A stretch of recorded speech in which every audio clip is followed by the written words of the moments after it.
আজকের ম্যাচে কি খেলা দেখালো উইল জ্যাক্স। এভাবেও যে সেঞ্চুরি করা যায় এটার জন্য বিরাট কোহলি বিশ্বাসই করতে পারছিলেন না। মুখে হাত দিয়ে হতবাক হয়ে তাকিয়েছিলেন তিনি। বিরাট কোহলি জ্যাকের ব্যাটিং দারুণভাবে উপভোগ করেছে, কেননা দারুণ ব্যাটিং করেছে উইল জ্যাক্স। শেষ 2 ওভারে তিনি তুলেছেন 58 রান। 15তম ওভার করতে এসে মোহিত শর্মা খরচ করেন 29 রান। 3টি 6-এর সাথে 2টি 4 খেয়েছেন এই বোলার। আর 16তম ওভার করতে এসে রশিদ খান 4টি ছক্কা ও একটি 4 দিয়ে তিনিও দিয়েছেন 29 রান। আর তাতে উইল জ্যাকের 100। এটা একদমই অবিশ্বাস্য ছিল। রশিদ খান তো বিশ্বাসই করতে পারছিলেন না তার ওভারে এভাবে তাণ্ডব চালাবে উইল জ্যাক্স।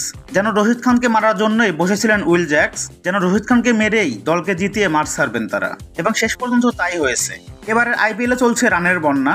বিশেষ করে যারা পরে ব্যাট করে তাদের জন্য 250 রান চেস করাও খুব বড় কিছু নয়। এদিন গুজরাট টাইটান্স নির্ধারিত 20 ওভারে 3 উইকেট হারিয়ে 200 রানের স্কোর দাঁড় করায়। দলের হয়ে সর্বোচ্চ 49 বলে 84 রানের ইনিংস খেলেন সাই সুদর্শন। বড় লক্ষ্য চেস করতে নেমে শুরুটা ভালো হয় রয়্যাল চ্যালেঞ্জার্স ব্যাঙ্গালোর, তবে 12 বলেই 24 রান করে ফিরে যান ফাফ ডু প্লেসি। এরপর বিরাট কোহলি এবং উইল জ্যাক্স দলকে জিতিয়েই মাঠ ছেড়েছেন, যেখানে 44 বলে 70 রান করে অপরাজিত থাকেন বিরাট কোহলি এবং 41 বলে সেঞ্চুরি তুলে নিয়েছেন উইল জ্যাক্স।